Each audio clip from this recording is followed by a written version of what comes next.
Custom intelligence ने मुजफ्फरगढ़ जाने वाली पाइपलाइन से तेल की चोरी पकड़ते हुए मुलजिम को गिरफ्तार कर लिया। मुलजिम non duty diesel white oil pipeline के जरिए चोरी करके मार्केट में फरोख्त कर रहा था। मजीद जानते हैं डॉन न्यूज के नुमाइंदे ताहिर नसीर से। ताहिर, बताइएगा मुलजिम की गिरफ्तारी कैसे अमल में आई?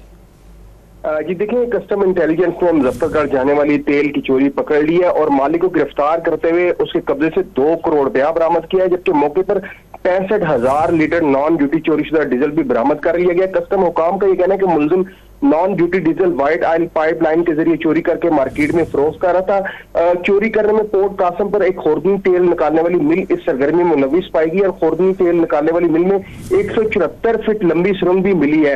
कस्टम हुकाम का यह भी कहना था कि मुलजमान कितने अरसे से डीजल चोरी करके फरोख्त कर रहे हैं, इस हवाले से तफ्तीश की जा रही है और ये कार्रवाई कराची कस्टम इंटेलिजेंस के डायरेक्टर हबीब अहमद की सरबराही में टीम ने की है। जी बहुत शुक्रिया ताहिर नसीर अपडेट करने के लिए।